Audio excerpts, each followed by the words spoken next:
Hi, this is Cedarwood Podfic. This is my first video, so please don't worry if I make any mistakes. Just first time doing this.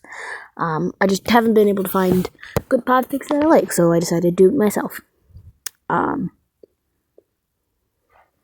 today I will be reading Saudade. I think I might be wrong about the pronunciation by Shion _ Heart on AO3. Well, let's jump right in, yeah? Summary. I figured it out, Inosuke declares. The reason why I keep getting confections is because I'm single. Tanjiro bites back a laugh. Is that really something he had to figure out? Oh? Inosuke nods, empathetically. Yes, so if I'm not single, they'll stop. Well, potentially. That's why I need you to be my boyfriend. All thoughts in Tanjiro's mind stop. His entire brain comes to a screeching halt, so harshly you can almost hear the squeal of train wheels on a track. What? In which Inosuke needs a fake boyfriend and has no idea what he's doing. Past trauma has Tanjiro wary of romantic entanglements. Meanwhile, the 12 Moons, Mikasa, terrorize the citizens of Tokyo, and Hashira, the only gang strong enough to fight against them. Hashibira-kun? Inosuke lifts his head from his arms where he's attempting to nap. There's a lull between lessons, and he's highly tempted to make a run for it as soon as the teacher leaves the room. But he remembers the big boss's words and stays put, begrudgingly. Now there's a girl talking to him, hands behind her back as she fidgets nervously. Inosuke stares at her blankly. What do you want? He asks, wanting to get back to sleep before the next teacher arrives and makes him stay awake. Hashibira-kun? You're very beautiful and really strong. I like you a lot, the girl says, eyes on the floor. She has a blue ribbon in her hair, but that's all that stands out to Inosuke. He likes blue. Well, of course you do. I'm awesome, he says with a grin, his chest feeling full of the warmth that always comes when he's being praised. He likes that feeling. Yes, so that's why I came to ask, the girl continues before pulling her hands out from behind her back. She holds out a box towards him as she bows deeply. Please accept my feelings. Inosuke takes the box dubiously, opening it to check the contents. It's chocolate, which he loves. That makes him happy. The confession, however, doesn't. He gets these about once a week, it seems. In the beginning, when the big boss first challenged him to go to school, Inosuke wore his motorcycle helmet and growled at anyone who got too close to him. It worked for a while, but then the teacher started making him take off his helmet while he was in the classroom. As soon as he did that, people seemed to think they could approach him more often. Boys and girls. His own age, especially. It started with leaving notes and chocolates in his locker. He always ate the chocolates and threw away the notes, but they kept coming. Then he entered his second year. They grew bolder, coming to him directly with their feelings. Inosuke didn't get it. He never says yes, so why do they keep asking? He doesn't want a damn girlfriend or boyfriend, though the girls approach him more than the guys. He doesn't even want to be in this damn school to begin with. His one goal in life is to become the big boss of his own gang, one that will rival and defeat the 12 Moons and their leader, making him the strongest boss in Tokyo. He can't do that if he's stuck in school with a clingy, significant other that'll only hold him back. Looking down at the chocolate in his hands, he picks one out and sniffs it before taking a bite. Damn, it's really good. He eats half the box before realizing the girl is still standing there, watching him. What? He says, his cheeks full. Does this mean you accept? She asks, a hopeful lint to her voice. Ha! No, go away! Inosuke hunches down to eat more of the chocolate, wanting to make sure it's all gone before a teacher arrives and takes it away from him. But you're eating my chocolate. You gave it to me. As a confession. So I can't eat them if I don't expect it? That's lame. You gave them to me, so they're mine now. I can eat them if I want to. The girl's eyes fill with tears. Inosuke tries not to let that bother him. Really, she shouldn't have expected anything else. He doesn't even know her name. Is she in this class? He's pretty sure he's never seen her before in his life. Do people always confess to others without knowing them? If she knew him, she'd know he doesn't want a girlfriend and wouldn't have confessed in the first place. She should be grateful he's even eating her chocolate. He could have thrown them away, but he's doing a favor by eating them. Because that's the kind of great guy he is. Also, they're really good. You have such a pretty face, but you're so very mean, Hashibira-kun, the girl says, hands balled into fists. Inosuke blinks. Mean? He's mean? He isn't mean. He's fantastic. When he becomes a big boss, he'll be the most benevolent and amazing boss ever. People will praise his strength and generosity for miles around. They'll worship him. They'll thank him for eating their chocolate, damn it. I'm not. He doesn't get the words out. The next teacher enters and the girl scurries away to her seat. Oh, so she is in this class. Huh. Inosuke, why did you make Ara-chan cry? That might not be her name. The soft voice of his seatmate draws his attention.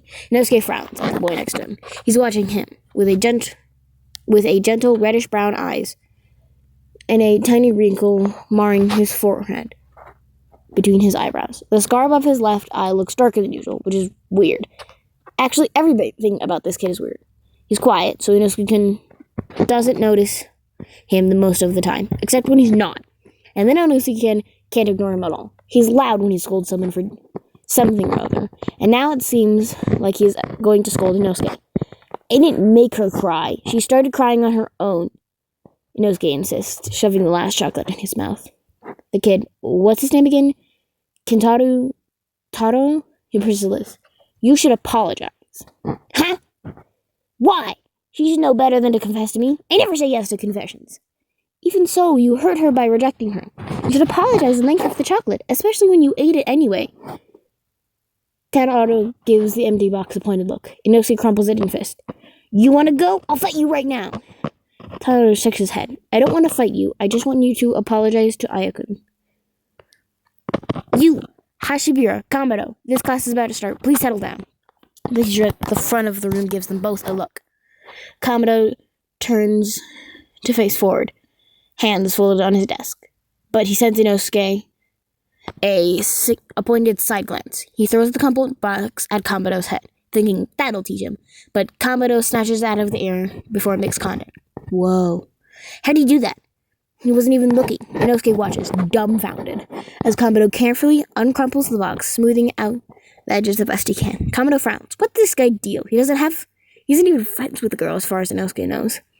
At least, he's never seen the two of them together. Why does he care so much? Unsettled, Inosuke turns away, staring out the window and wishing he was out there instead of stuck in this hellhole. He slumps forward over his desk, arms outstretched, chin on the light wood. Ha! School? What the hell are you talking about? Inosuke crosses his arms over his chest, even as he sits upright in his seat, indignantly. The man in front of him doesn't even turn around to acknowledge him. If you want to become the best, you can't just have strength. You need intellect as well. You're a very stupid child, Inosuke. At your current level of skill, you'll never be able to outsmart me. I won't need to. I'll just beat you up. I'll beat you all up. You'll all lose to me, and that'll make me the big boss. Inosuke insists hotly. Oh, and what makes you so sure of that? Sure that I'll come at you physically in the future. There are always ways to move in the shadows, manipulating things, and people to do my bidding. You won't be able to reach me to beat me up. I've reached you right now. I'm right here. And how did that work out for you? Inosuke doesn't want to answer that. The man turns just slightly, regarding Inosuke with eyes cold as ice. It makes a shiver run down his spine. He hates this man, he really does. But if he so much as lifts a finger, there'll be multiple gang members on top of him. That's how we got into this mess in the first place. He came charging in here and immediately got attacked from every single angle. Try as he might, he can't fight them all. Not yet, anyway. Go to school, Inosuke. If you think you can manage it, then perhaps one day you'll be able to defeat me. I'm so sorry about Inosuke-kun, the kid. Komodo? Murado? Whatever. hands the girl with the blue hair ribbon the crumpled box with the bow. He did his best to smooth it out, but it's obvious that it's fucked up.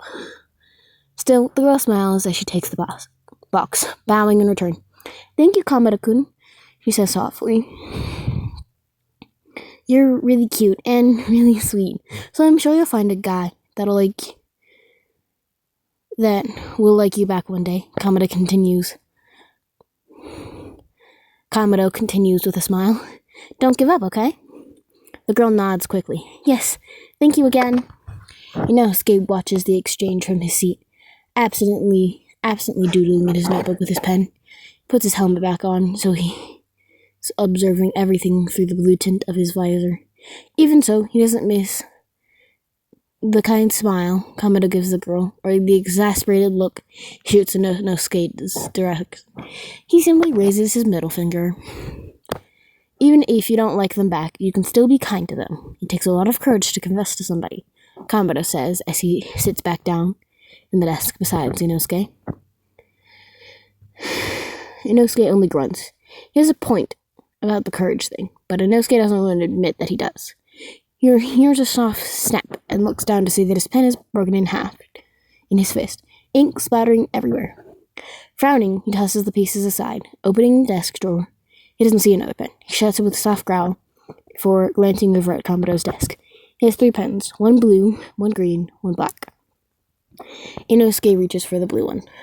"What are you doing?" Kamado asks, covering his pens with his hand. Wearily. "Mine broke." Inosuke grunts, trying to wiggle his fingers under Kamado's hand. "So ask for it, don't just take it." Kamado brushes his hand away. Inosuke ignores him, darting faster with his hand. Again, Kamado blocks him. What's up with this guy's reflexes? They're amazing. Inosuke moves swiftly, but Kamado's hand is there again, and again, and again. Their arms are a blur of movement, and no matter how quickly Inosuke's hand strikes, Kamado's there to counter it. A slow grin creeps across Inosuke's face beneath the helmet. His heart pounds rapidly against his chest.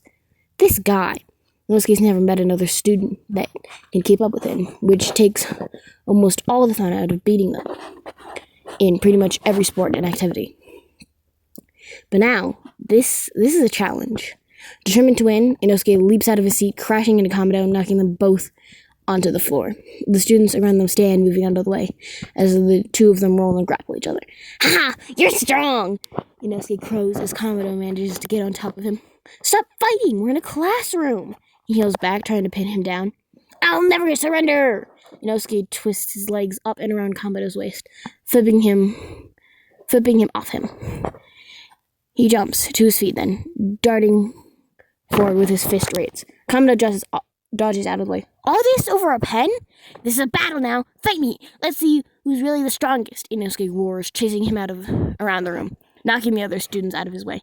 "Come on, come here and fight me." "No," Kamado explains, vaulting over a desk and sliding under another one. His athleticism is truly a sight to behold. But nobody can outmaneuver Inosuke and his incredible flexibility.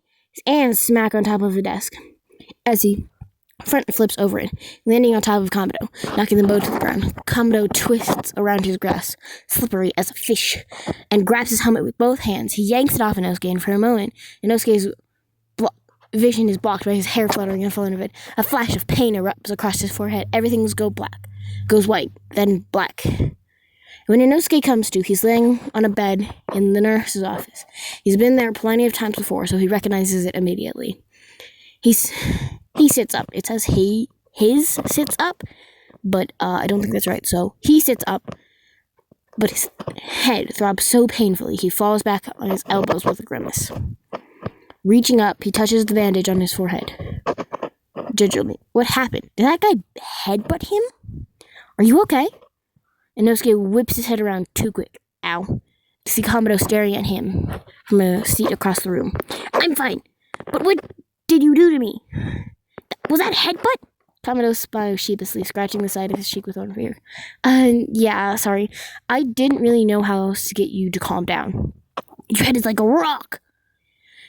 Inosuke stares at him, wondering how he could get his head to be that hard, or if it's something he ought to be born with.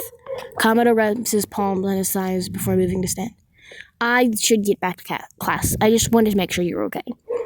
He turns towards the door before pausing. Oh, and I wanted to give you this. He turns back around, approaching the bed before holding out a pen.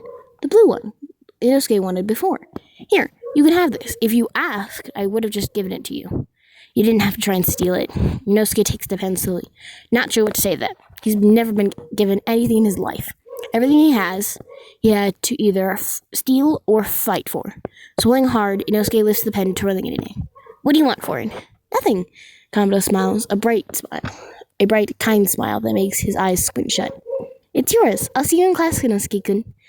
With a small wave, Kamado leaves. Inosuke stares after him, with a strange, warm feeling seeping into his chest. It's kind of like the feeling he gets when someone praises him, but different somehow. What just happened?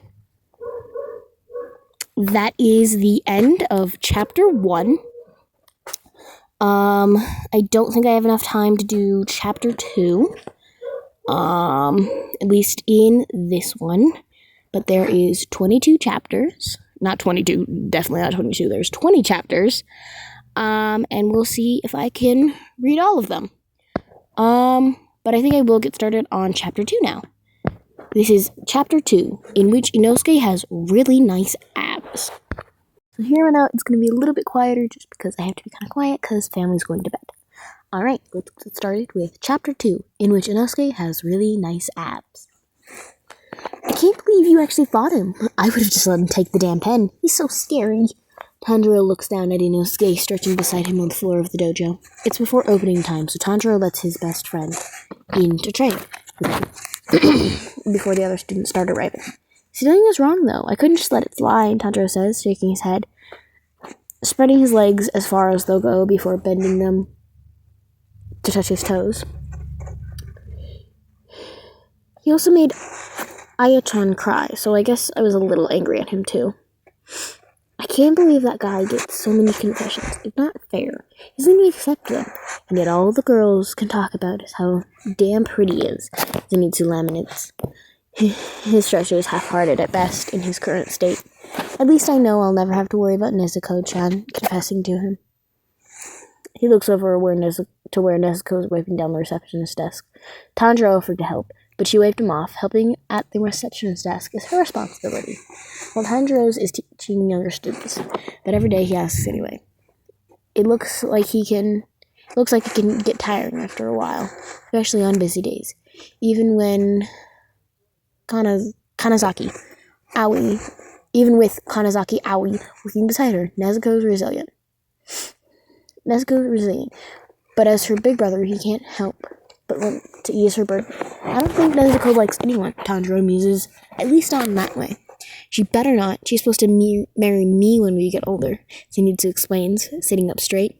Tanjiro smiles indulgently. He's pretty sure Nezuko doesn't have any interest in Zenitsu either, but he doesn't want to crush his best friend's spirit. He moves over to his other foot, reaching to grab his toes.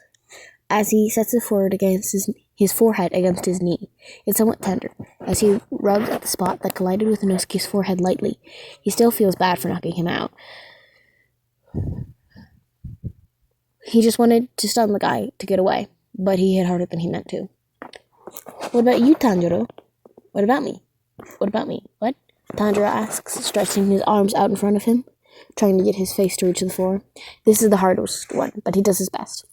Feeling the ache in his inner thigh and core, he keeps his back straight. Do you like anyone in that way? For a fleeting moment, Tanjiro's thoughts turn to Genya, and his stomach clenches with an ache that's not at all connected to the stretch. I don't have time to date anyone, he says truthfully. I mean, first there's school, which Orokodaki-san says I go to.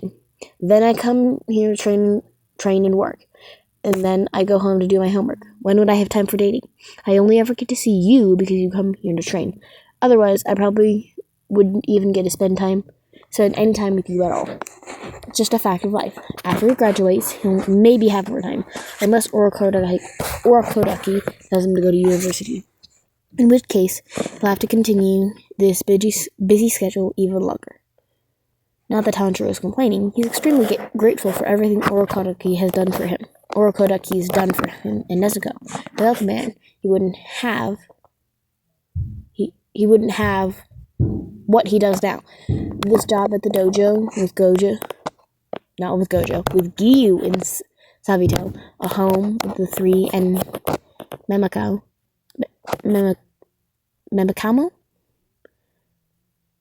Makamo. There it is. It'd just be him and Nezuko in an orphanage somewhere, probably working without any further education. No, he'll never complain.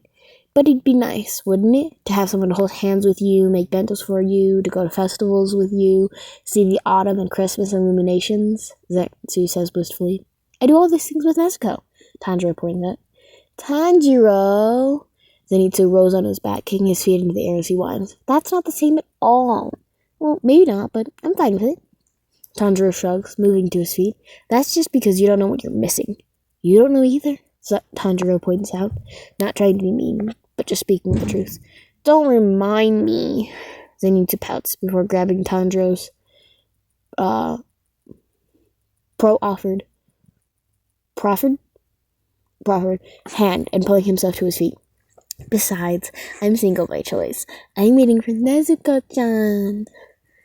Tanjiro's spared from coming up with a reply to that by the sounds of motorcycles roaring outside.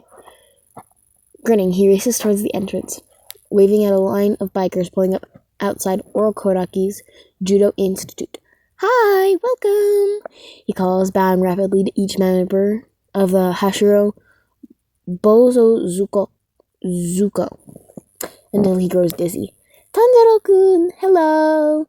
Kanroji Mitsuri waves back at him with a laugh and a friendly smile on her face. She hops off her motorcycle and skips over to the entrance, ruffling Tanjiro's hair as she passes him. I hope you're good at school today. Well, mostly, Tanjiro says with a sheepish smile, scratching the side of his face with his finger absently.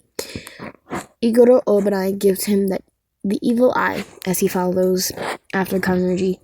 Tanjiro doesn't get why he looks at him like that. It's not as though Kanroji likes him in that way. At least, he hopes she doesn't. He really doesn't want to have to fight Igoro in a serious battle. Got into another fight, didn't you? Toki told Mitro, the youngest Hashira member, speaks softly from his elbow.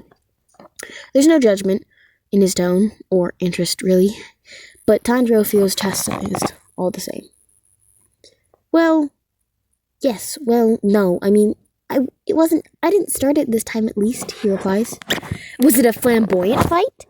Izui Tengen asks, as he pulls off his bedazzled helmet and swishes back his long white hair. I don't really know what that means. Did you win, young Tanjiro-kun? Rengoku's voice booms from where he's just gotten off his motorcycle, setting his helmet down to reveal his mess of yellow, orange, and red hair. He approaches with an expectant grin. Yes, I won, Tanjiro admits, unable to help but match Rengoku's infectious grin. That's my protege, Rengoku explains, wrapping his arms around Tanjiro's waist and hoisting him up into the air in a hug. We'll make a master judoka out of you yet. You still shouldn't be fighting in school. Tanjiro grimaces as he hears Tomioka Gyu's voice from behind him. When Goku sets him down, he turns to bow to his foster brother apologetically. Yes, I know, I'm sorry. I'll do better to control my temper next time. Gyu, nobody likes a party pooper. No, that was right. Gyu, nobody likes a party pooper. Kocho Shinobu calls as she follows the rest of the two. But Tanjiro-kun, if I hear you've been suspended from school again for killing someone, I'll kick your ass. I won't, I promise. Gyu sighs, but he doesn't reply to that. As Himejima Gyome passes, he gives Tanjiro a small bow, pressing his palms together. I will pray the gods give you patience in dealing with your classmates, young Tanjiro. Thanks! As the final Hashira, Shimazagawa Sanemi, says nothing as he passes Tanjiro and removes his shoes, kicking them aside toward the cubbies that hold the rest of the Hashira shoes. That's pretty typical of him, though.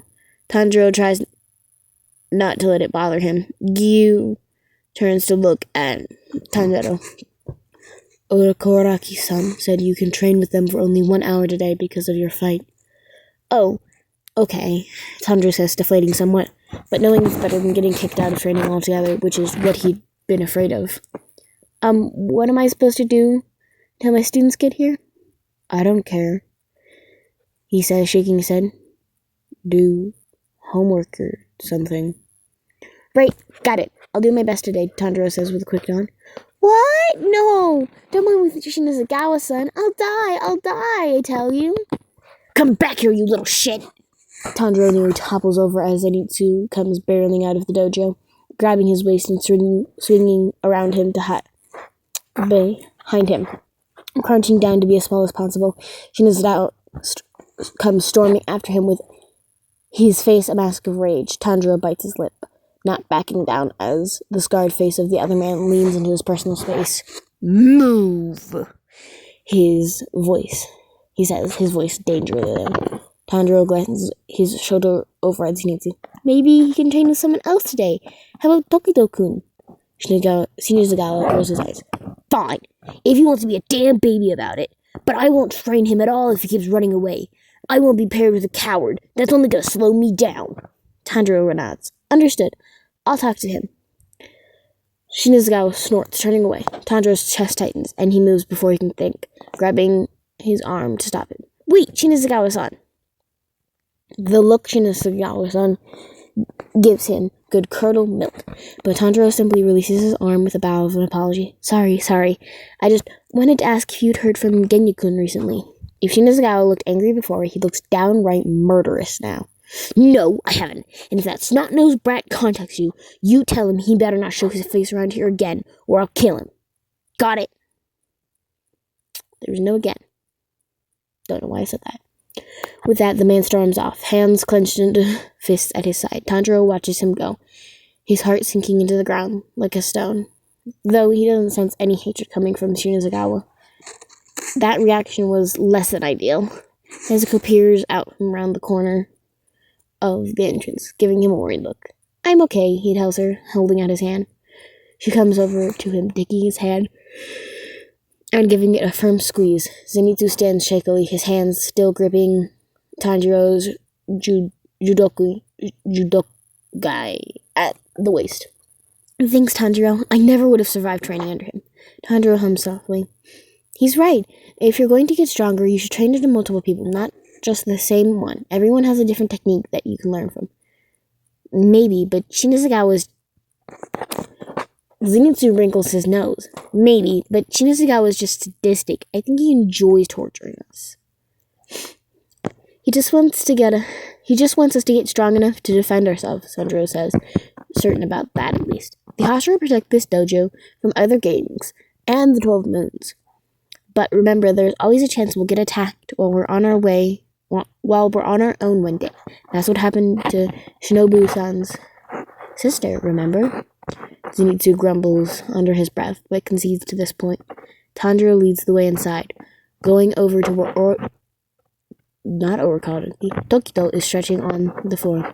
Tanjiro hasn't asked how a 15-year-old came to be a member of a biker gang, but he imagines it has something to do with the 12 Moons. Nearly every member of the Hashira has a story related to the notorious and cruel 12 Moons Yakuza. While the Hashira are a gang, they're more like vigilantes and provide protection to the families in each of the neighborhoods, plus an additional district from the violent gangs that roam the streets of Tokyo under orders from the Yakuza. Out of all of them, though, 12 members of the Moons are the worst.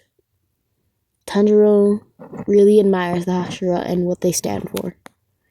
They offer self-defense classes here at Odakoraki's dojo for a donation, or free if you can't afford it, to anyone who wants to learn. He finds it an honor to train under them. He's not sure if he wants to join their ranks or not. He has a lot of responsibility already, but if they ever invite him one day, he's pretty sure he'll say yes, so long as he can continue taking care of Nezuko. Zenitsu, though, wants to join them. He wants to be strong, even if he thinks he's weak, and Tanjiro is willing to do whatever it takes to help him. Tokito-kun, he says, crouching beside the younger boy. I know you probably have other students today, but can you train Zenitsu too?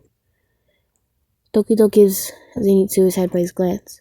I won't go easy on him, he warns. Tanjiro grins. I don't expect you to. Thanks, Tokito-kun. Tokito nods, smiling faintly before turning back to his stretches. Tanjiro pats Zenitsu's shoulder as he passes him. Good luck today. Zenitsu looks miserable, but he nods. Nezuko follows Tanjiro over to where Rengoku is completing his stretches. He grins when he sees them, hopping to his feet. Is your sister joining us again today? He asks gleefully. Yes, please take care of us, Tanjiro says with a bow that Nezuko imitates. Excellent. Thus follows an hour of rigorous training that leaves Tanjiro's limbs feeling like jelly. Nezuko's can't be faring much better, but she's determined to keep up, and Rengoku's encouragement helps them both complete the hour. They end up on their backs more often than not, but Tanjiro can tell he's getting stronger and faster. Throughout the training, you can hear Zenitsu's cries, followed by Tokito's annoyed, crippled responses. But he finishes his hour too. Tanjiro praises him for it afterwards. I can't lift my arms. I'm going to die, Zenitsu complains, as Tanjiro sits by the cubbies, starting to pull his school books out of his backpack. He still has a couple hours before the class he teaches to the elementary school kids in the area starts. Normally he trained with the Hashira until then, but this is his discipline for fighting today. I don't get why you think Tokito-kun is so nice. He's really mean, actually. Zenitsu flaps down beside him. He was kind of mean when I first met him, I guess, but he isn't mean now, Tanjiro muses, tapping his chin, trying to think of what changed. Zenitsu narrowed his eyes. That's because he likes you. Ever since you ran into him that one time and helped him save that little kid from those bullies, he's been biased towards you. Oh, yeah, I guess so. Tanjiro doesn't think the encounter was that important. He insisted that Tokito stop and help the kid, even though the bullies weren't gang members, or they were only shaking down the kid for money. Tokito didn't think it was worth the effort at first, but Tanjiro told him that being kind to others and helping them always comes back to help you too, which proved to be true, as the kid ended up promoting Tokito's lessons at the dojo among his classmates, and now he has a lot more students than before. Ever since then, Tokito has been nicer, but Tanjiro didn't realize the connection until just now. People always like you, Zenitsu sighs wistfully. Shinazugawa-san and Ikuro-san don't. Inosuke doesn't, Tanjiro says pointedly. He looks up as Nezuko sits behind him, handing out water bottles. Thanks, Nezuko. She smiles before opening hers and taking a long drink. Iguro-san hates men. Shinazugawa hates everyone, and Inosuke is not human. Zenitsu sits up to take his water bottle from Nezuko, smiling at her. Thanks, Nezuko-chan. You're an angel. It does somewhat bother Tanjiro that Iguro, Shinazugawa, and Inosuke don't like him, mainly because he's given them no reason to dislike him. Well, there's the Genya thing, but Tanjiro didn't realize at the time that Shinazugawa didn't want Genya participating in the Hashira training. Tanjiro, I just noticed that Jiro isn't Tanjiro. I might be stupid. Tanjiro hasn't seen him since last Christmas, and it's now the beginning of October. He knows Genya dropped out of high school before their first year ended, something that seemed to make Shinazugawa even angrier at his younger brother. But other than that, he has no idea what happened to him. It's worrisome, because they used to talk like all the time, at least until... Well, maybe Shinazugawa does have reasons to dislike him. Really nice to Kameruji. Though, so maybe it's not because of anything Tanjiro's done. He just doesn't seem to have much patience for anyone, actually. But Inosuke. Tanjiro finds his mind wandering to the image of his classmate. He sat beside him for a year and a half now. He knows the kid is 16, like him, and that he owns a motorcycle, considering the helmet he wears as often as possible. But other than that, he doesn't know much about him. No one does. He's heard rumors that Inosuke-san is an orphan and homeless, and was raised by one of the gangs that works under the 12 Moons. The Angry Pigs? The Rage Hogs? The Furious Boars? Something like that. Tanjiro isn't sure how much of that is true, and it makes his chest ache for Inosuke, if any of it is. Maybe he's so violent and rude because He doesn't have a real family. Tanjiro doesn't want to think of what might have happened to him if he'd lost Nezuko too, in the fire that killed his entire family. And then if Orokoraki hadn't taken him and Nezuko in to foster them, maybe he'd be full of rage too. Despite that rage, though, Tanjiro doesn't sense anything malicious or cruel about Inosuke. He really doesn't seem like a bad person, just kind of lost. Nezuko taps his shoulder, drawing him out of his thoughts. She gives him a quizzical look. "Ah, I'm okay," he reassures her, patting her head gently. "Just thinking about things." He points to the open book in front of him, jabbing it with her. She points to the open book in front of him, jabbing it with her finger. "Right, yes, I'll study. Thank you. Thanks for reminding me." Tanjiro picks up the book and tries to focus. Zinsu ends up falling asleep, snoring softly, and the Hashira continue their training. As more students trickle in and go to their assigned member, Nezuko watches everything, feet tapping together in front of her absently until Kanzaki Aoi at the front desk gets overwhelmed and calls her over to help check everyone in and out and take payments. It's difficult to concentrate with everything going on, especially when Tanjiro wants to learn more from Rengoku or even Giyu if he'll have him. But no, this is his punishment, and he must endure it. He hunkers down and lets everything else fade away from him.